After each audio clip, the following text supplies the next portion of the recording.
This podcast is powered by Hype Girl.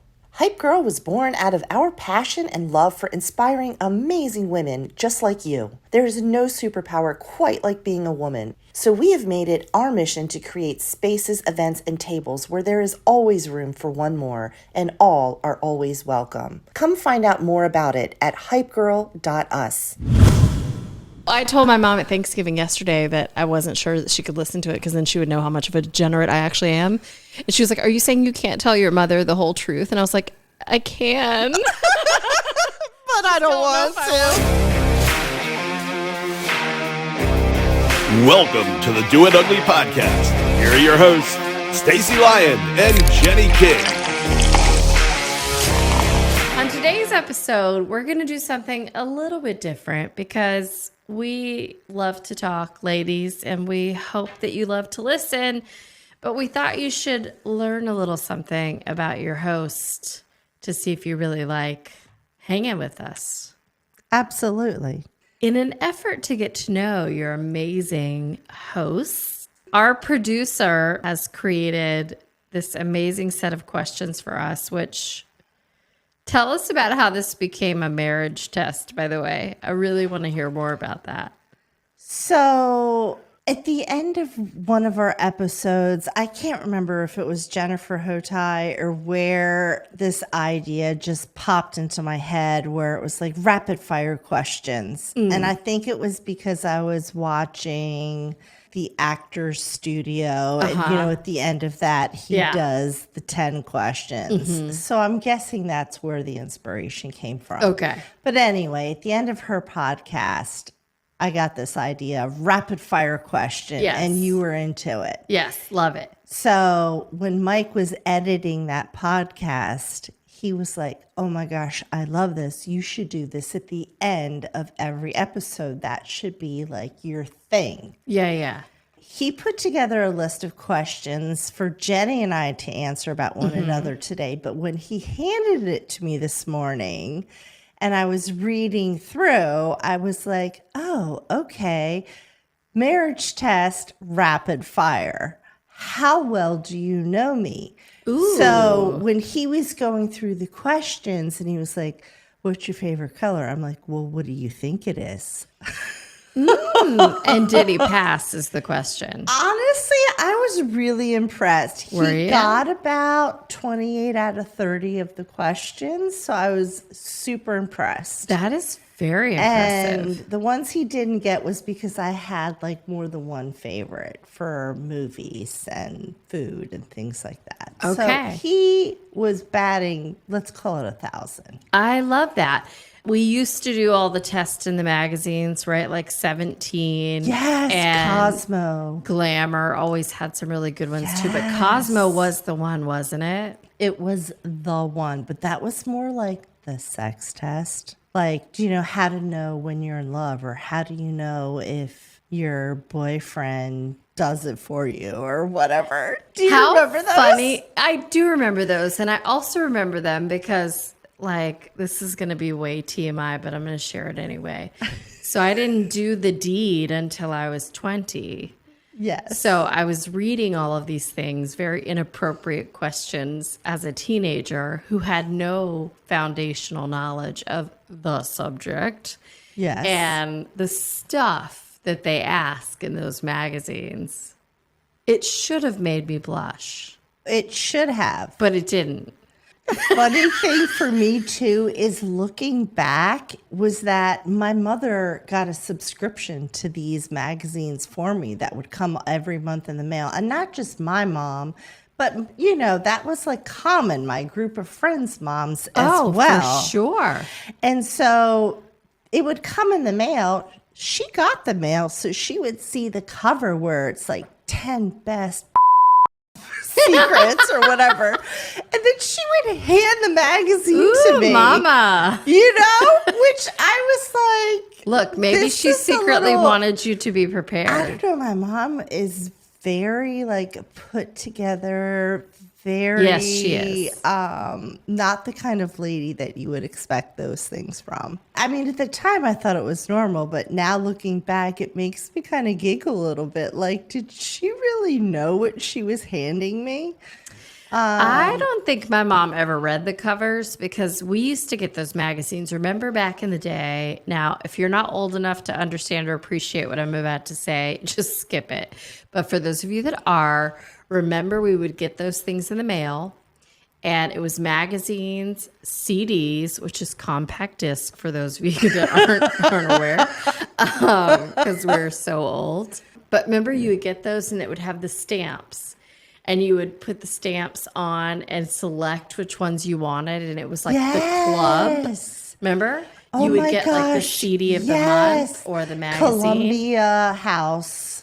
Yes. Remember those? Was it like 10 CDs for $1 to get you started? Yes. And then and that then it was like the way that 1990. everybody went into debt for the very first time and ruined their credit report. Yeah, but remember, so it was like a subscription and you would get those. Yes. But so we would just order those every so often and then cut them off because you could stop. Yes. Like after you did your 1 penny or $1 membership, Right. you could cut it off. So I think we just subscribed to random magazines all over the place. So I don't know that my mom ever really read them, but there was some pretty salacious material in there looking back and thinking about it now. Do you remember Tiger Beat? Sorry, that one just popped into my brain. I do remember Tiger Beat. That's where all the hunks were that you pulled. They had the like headshots in there. You would rip them off and put them on your denim wall. jean jackets looking very foxy. Yes. But the kids don't have this kind of like physical interaction with things now. It's all on the interwebs, which is kind of sad because now we can't walk into our daughter's rooms and be like, ooh, who's the crush? Who's Do that? they still have posters on their walls? I don't know that that's still a thing. Well, we bought a poster not too long ago, but it's honestly sat twirled up in the corner. We've never put it up. Okay. It's not a thing like it was when we were kids. No. Got it. It's not at all. But I love that you did this as a marriage test. And so, ladies, if you want to know how well your husband knows you, take these questions down and start asking. I think this will be fun. Right. Here's totally your do it. first 10 rapid fire. So let's start with you, Miss Stacey Lyon, because I am very interested to know these things about you. Start with your favorite movie. I have two favorite movies. Ooh, okay. So my first all-time favorite, I have to go with Grease because it maybe is not cinematically fantastic, but it brings back so many great memories of my sister and I when we were little. We had a cassette tape before the compact disc. And we would go in our basement with our roller skates on, and we would roller skate around the pool table in the basement, singing our hearts out, dancing to the soundtrack. It always just brings back happy memories. The music does, really. I love it. Okay. And then second favorite would probably be, for more storyline, would be Shawshank Redemption. What are your favorite movies? Excellent choices. What is your favorite both of them. movie? Well, I have one singular favorite movie, and it has been my favorite movie since I saw it, since the beginning of time, and it is 16 Candles. Oh, of course. You're a Jake Ryan obsession. I am so obsessed. Shout out Ryan. to Jay King. Shout out to my husband, who kind of looks like him. Who does not drive the red Porsche, but maybe someday. Maybe one day. Maybe. I love that movie so much because I was obsessed with all 80s teen films. The Brat Pack. There was a lot of good ones. Oh my God, Can't Buy Me Love. Like you name them, they were all so good. And I think even though we all knew that the teenagers were entirely too old and they were actually adults and were never teenagers. Yeah. They were still so believable. And I don't even know that the storytelling was really that good, but it just all felt so relatable. And it wasn't like today's movies where everything is so over sexualized. Like there was a lot of sex in it, don't get me wrong. a lot of sex, but it wasn't over sexualized to the degree where it still wasn't relatable, and it didn't feel dirty in the same way. Like, I could sit down and watch those movies with my mom and not be like, ugh, grossed out. I'm going through my brain right now the sexual things with so many things. Showing the underpants, long and duck the dong, like the long whole duck thing. dong. The dogger needs food. Yeah. Oh, no more Yankee, my wanky. The donga need food. I mean, there's so much in it. Paying the girl to show her underwear in the bathroom so it looks like you scored. Like, I don't know. It was still like, it was That's sex. still innocent though, right? But it was a little wholesome. bit. It was a little bit like wholesome. White panties. It wasn't like a thong that they were holding up. It was It was. And every other word in the movie wasn't the F word. It was still just like mom and dads were still wholesome mom and dads. Like, they were kooky and they were weird and they were all like, every family was absolutely insane, but they were all families that you wanted to be a part of, no matter how wackadoodle they were. So yeah, I love that movie. On to the next. Favorite band or artist? I am an old soul when it comes to music. Probably my favorite of all time would be Nat King Cole. My dad loved music growing up. Yeah. And our thing, he would come home from work every night and I would stand on his shoes and we would dance. Yeah. Before the CD, before the cassette, when we had the record player, that was the huge piece Love of it. furniture. You would lift it up and inside maybe had like a little bar area. It had the record player, the spot to hold the albums. So he would come home and our thing would be, I would dance on his feet every night. And he loved Nat King Cole. And so again, the memories, I'm a sentimental softie. So that takes me back and I still love it. If I had to pick one favorite, we're going to go back to the 80s because it's my favorite decade. And we're going to go with Chicago during the Peter Cetera era. Next, favorite actor or actress? So I have to go with my boyfriend, Matthew McConaughey. All right. And not for the acting skills. All right. I'm sorry, he just melts me. What can I say? Okay, He's my Jake Ryan. He is really handsome, and he does have some like riz, as the kids call it. Oh, some fancy. swag. Okay. All right, my favorite actor or actress. Well, favorite of all time, it would be Robin Williams. And Good Morning Vietnam is probably one of my favorite. Is it Vietnam? Tomato. But in the intro, he's like, Good Morning Vietnam. Yeah, so that is probably one of my favorite movies that he's ever done. But he also just had so many amazing characters. He did. Through Mrs. Doubtfire, The Birdcage was spectacular. Hello! Favorite ice cream flavor? I always have to go with pralines and cream. Okay, love it. I am a mint chocolate chip girl. There you I know, go. it's very delicious.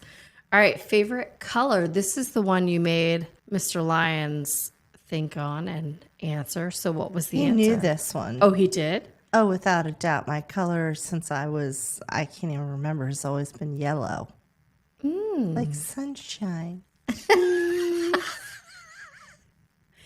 I love it. All right. Well, my favorite color, I have two, and it depends on the day and it depends on my mood. Okay. Most days, it's pink. Okay. On the other times, it's black. I was just going to say black. Black like my heart. Okay. Hot or cold? Definitely cold. We're the same on this. Cold for sure. Your girl I feel just- like I live my life in a hot flash, so I'm always looking for the cold. Same. And for our beautiful, thinner, lovely listener ladies, you may not appreciate this one, but for those of us who are a little thicker, like a Snicker, like me, I don't have a thigh gap. So not having a thigh gap means that the cold weather is where I'm going to live. Ooh, this is a good one. What was your first job? So my very first job when I was 12 years old, and I worked at the snowball stand in the parking lot of the Catholic Church. We did not have running water. There was a garden hose that came over across the parking lot from Holy Trinity, and that was our running water. And it was the best summer job ever. Totally loved it, except for one thing, and that was you don't really think about where the marshmallow comes from that goes on the snowballs. Well, I don't know if you know this because snowball's more of a Maryland thing. But anyway, imagine like a 5-gallon bucket of powder. You put the garden hose in it, and then you have to mix it up so it becomes fluffy marshmallow. And we used our hands. So it's 100 degrees in the summer. You're elbow deep in the bucket of sticky marshmallow. And then there's no running water to rinse off. So basically for the rest of the day, you're just, you're that guy. That sounds delightful. But it was super fun because snowballs are a fantastic treat that something I really miss from home that we don't get down here. Okay, my first job, I don't even remember, honestly, my first job because I worked as long as I can remember. But if I had to say like my first official like W-2. Oh, you want an official job? I don't know. Here's $1 under the table from the nuns job? Yeah, Okay. I don't know, but I'm like, I don't even remember because I just remembered working. I don't even remember the first one. So my first like legit job was, it was a store / cafe. It was like a boutique with a coffee shop inside. It was called Simply Carolina. My throat just gave up on the middle of the word. Simply Carolina. And it was a really cool place to work. And I was in charge. I managed the coffee shop. Okay. And I was like 15 when that job. And you managed the shop at 15. I did, because I was literally like the only single employee except for the owner. And my mom worked in the boutique side. Fancy. And so, leadership skills start early. Right. I love that. And self-leadership is the hardest. And so all I had to do was manage me. Okay, favorite curse word. Ooh, this one's going to get us in trouble. What's your favorite curse word? Of course. Same. Is there anything else to say about that? I feel like there's just an exclamation point on the end of that one. Well, it's to get the point across versatile about what you're thinking, what you're feeling, the situation. I mean, it could mean so many things. It's like the mullet of curse words. Is that what you're saying? 100%. Okay, I like it. All right, we're going to leave it. We're not going to say it, so you're just going to have to envision what it is. Ooh, street smarts or book smarts? I'd like to think that I have both, but my husband will tell you that this is not what we prefer. This is what we have. This is what we have. Oh, God. Yeah. My husband will tell you that I have book smarts and no street smarts, and I live in a bubble. I think I'm okay, but he would say no.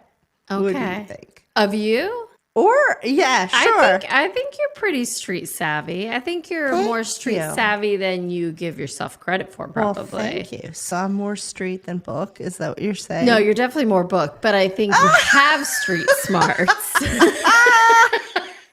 For me, when I was young, it would have been all book smarts. But as I've aged and some of the things that I've gone through, 100% street smarts. Yeah. Because I don't read a lot of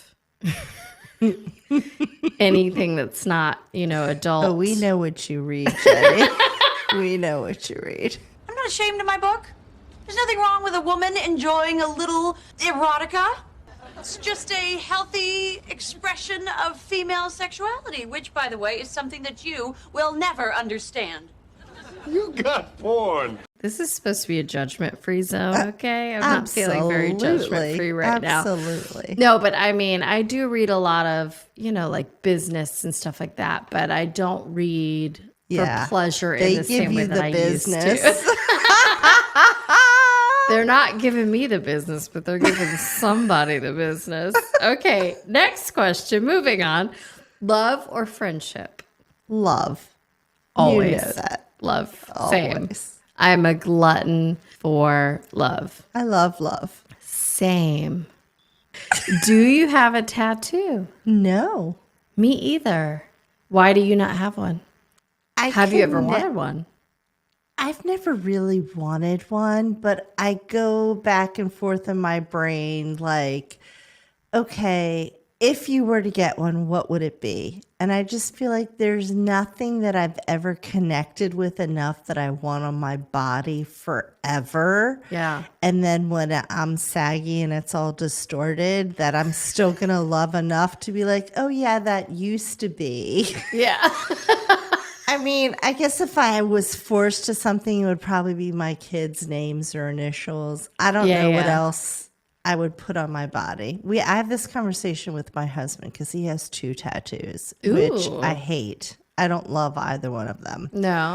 No, he got them back in the 90s. So they're like tribal symbols, like but God, one of Mike, them, not the tribal. No, they're on his armband. No, they're on his calves, one on the back of each calf. Oh, I've seen them, yes. And one of them looks like a giant spider to me. It's not, but that's what it looks like to me. Yeah. And I hate it. And I beg him all the time, like, happy birthday. Here's a tattoo removal gift certificate.